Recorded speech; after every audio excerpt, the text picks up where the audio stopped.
আসসালামু আলাইকুম। Hello viewers, কেমন আছেন আপনারা সবাই? আশা করছি অনেক অনেক ভালো আছেন। ডাটাবেজের ধারাবাহিক বাংলা ভিডিও টিউটোরিয়ালের আরেকটি ভিডিওতে আপনাদের সবাইকে স্বাগতম। গত ভিডিও টিউটোরিয়ালটিতে আমি জ্যাম সফটওয়্যারটি কিভাবে কম্পিউটারে ইনস্টল করতে হয় সেটা দেখিয়েছিলাম। তো আজকের এই ভিডিও থেকে আমরা ডাটাবেজের একদম প্র্যাকটিক্যাল শেখা শুরু করব। তো আজকের এই ভিডিওটিতে আমি দেখাবো কিভাবে একটি ডাটাবেজ তৈরি করতে হয়, একটি ডাটাবেজ তৈরি করার পর সেটি কিভাবে ডিলিট করতে হয় এবং যতগুলো ডাটাবেজ আছে সবগুলো ডাটাবেজ কিভাবে শো করাইতে হয়। তো চলুন শুরু করা যাক।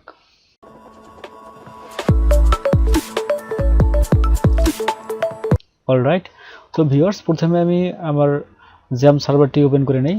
এটা হচ্ছে আমাদের জ্যাম সফটওয়্যার। তো এখান থেকে আমি হচ্ছে অ্যাপাচিটা এটা স্টার্ট করে নিব এবং আমাদের যেহেতু আমরা মাইস্কিউএল শিখব সেই কারণে আমি এখান থেকে জাস্ট মাইস্কিউএলটাও স্টার্ট করে নিব। তো এখানে একটু সময় লাগবে স্টার্ট হতে। অলরাইট, তো আমাদের অ্যাপাচি এবং মাইস্কিউএল সার্ভারটা স্টার্ট করা কমপ্লিট। তো আমরা যেহেতু মাইস্কিউএল নিয়ে প্র্যাকটিস করব এই কারণে আমি এখান থেকে জাস্ট এডমিনে ক্লিক করতেছি, ঠিক আছে? তো আপনারা এখান থেকে জাস্ট এডমিনে ক্লিক করবেন।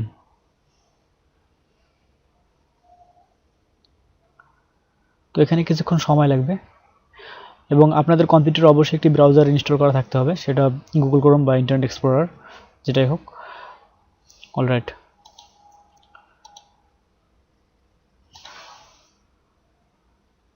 তো ভিউয়ার্স, জ্যাম সফটওয়্যার থেকে মাই এডমিনে ক্লিক করলে এরকম একটি এডমিন প্যানেল আপনাদের সামনে চলে আসবে। এখানে দেখেন local host PHP my admin.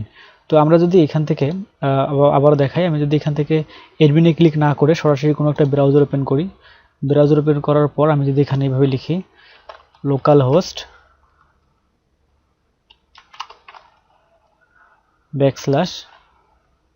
/php my admin, তো আমি যদি কোনো একটা ব্রাউজার ওপেন করে লোকাল হোস্ট একটা স্ল্যাশ দিয়ে php my admin লিখে এন্টার প্রেস করি তাহলে কিন্তু আমাদের এরকম একটি ড্যাশবোর্ড চলে আসবে।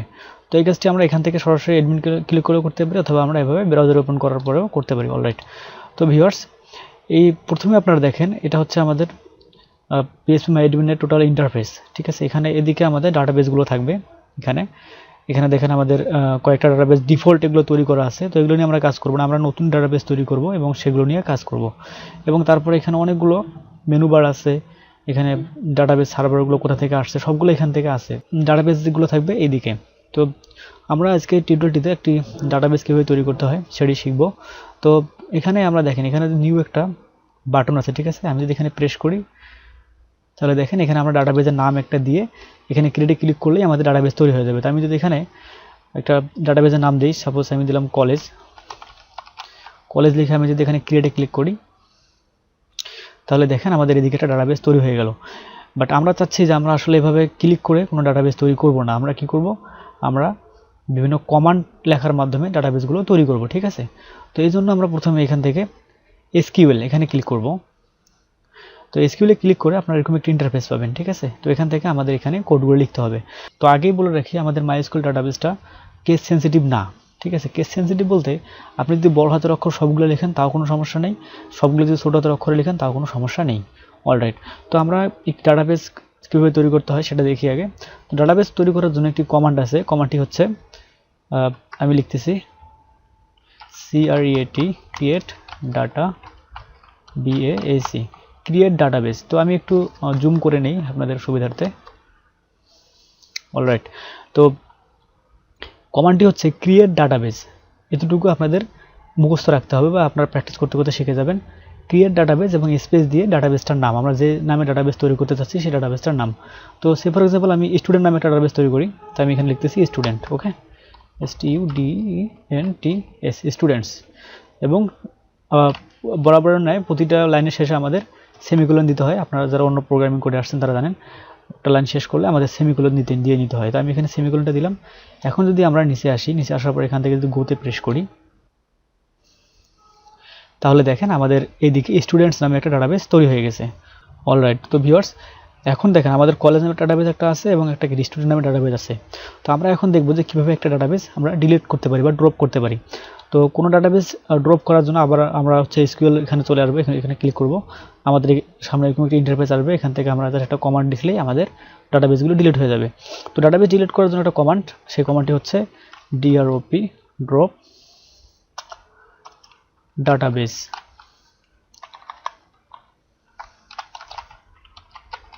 ড্রপ ডাটাবেস এবং আমরা যে ডাটাবেসটা ডিলিট করতে চাচ্ছি সেই ডাটাবেসটার নাম। তো সে ফর এক্সাম্পল আমি কলেজ নামে ডাটাবেসটা ডিলিট করে দেবো। তো আমি এখান থেকে COLLAGE কলেজ লিখলাম এবং সবার শেষে সেমিকোলন দিতে হবে এবং এখানে নিচে এসে জাস্ট গোতে প্রেস করলেই আমাদের ডাটাবেসটি ডিলিট হয়ে যাবে। দেখেন আমাদের ডাটাবেসটি ডিলিট হয়ে গেছে। অলরাইট, তো ভিউয়ার্স এখন যদি আমরা আবারও স্টুডেন্ট নামে ডাটাবেসটা ডিলিট করতে চাই তাহলে আমাদেরকে আবারও SQL কমান্ড এখানে আসতে হবে। এখানে আসার পর আমরা আবারও যদি লিখি যে ড্রপ ডাটাবেস এবং ডাটাবেসটার নাম হচ্ছে স্টুডেন্টস, আমরা আবারও লিখব drop ডাটাবেস এবং আমাদের ডাটাবেসটার নাম। তো আমরা চাচ্ছি যে স্টুডেন্ট নামের ডাটাবেসটা ডিলিট করতে, সেক্ষেত্রে আমাদের এই স্টুডেন্ট নামটা লিখে দিলেই হয়ে যাবে। তো আমি এটা লিখতেছি STUDENTS স্টুডেন্টস। আবার লাইনটি শেষ করার জন্য সেমিকোলন দিয়ে নিতে হবে এবং এখান থেকে গোতে প্রেস করলেই আমাদের এই ডাটাবেসটা ডিলিট হয়ে যাবে। তো দেখি হয় কিনা, গোতে প্রেস করলাম, দেখেন আমাদের ডাটাবেসটা ডিলিট হয়ে গেল।